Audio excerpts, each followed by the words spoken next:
Pense em uma única linha de texto. Só isso. Um nome, um prêmio importante e algumas palavras que parecem soltas, meio desconexas.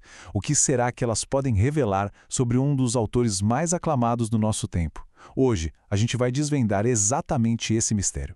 Tá aqui a nossa anotação base. Kazuo Ishiguro, Nobel Memória, Identidade, e aí, britânico de origem japonesa. Olhando assim de primeira, parece só uma lista de fatos, né? Mas e se cada uma dessas palavras fosse, na verdade, uma peça de um quebra-cabeça?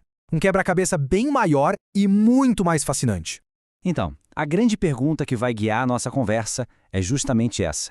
O que é que une todas essas palavras?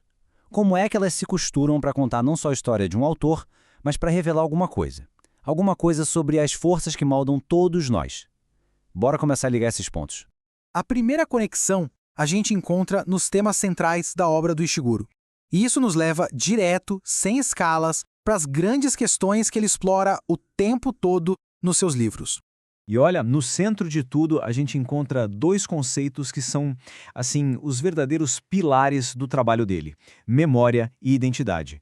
Pensa neles como dois motores que não movem só as histórias, mas a própria condição humana que ele descreve tão bem.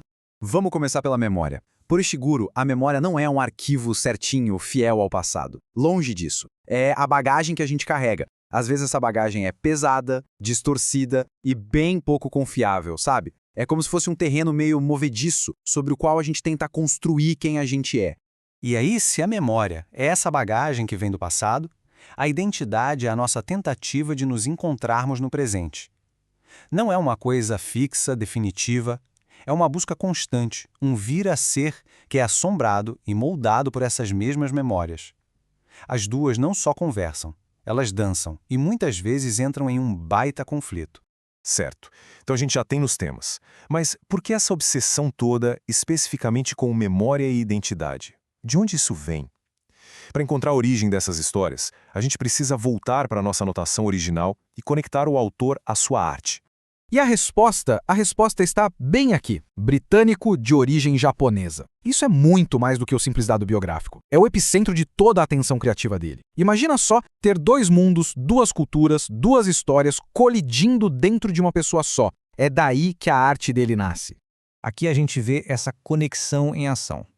A origem japonesa, ela alimenta a memória, a herança, o passado. A criação britânica constrói a identidade, o presente. Mas o verdadeiro segredo, o motor da obra dele, é a tensão que existe entre esses dois mundos. A arte do Ishiguro floresce exatamente nesse espaço, sabe? Nessa fronteira entre o que foi e o que se é. Agora a gente está pronto para fazer a conexão final, para juntar todas as peças do nosso quebra-cabeça.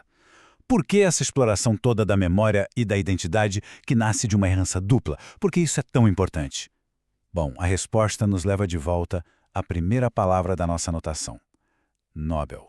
Essa ideia aqui resume tudo. A história de um autor não é um detalhe de rodapé. É a própria lente através da qual ele vê o mundo. A perspectiva única do Ishiguro, essa visão entre mundos, permite que ele explore a memória e a identidade de um jeito que ressoa universalmente. Porque, no fundo, todos nós, de alguma forma, estamos sempre negociando o nosso passado com o nosso presente.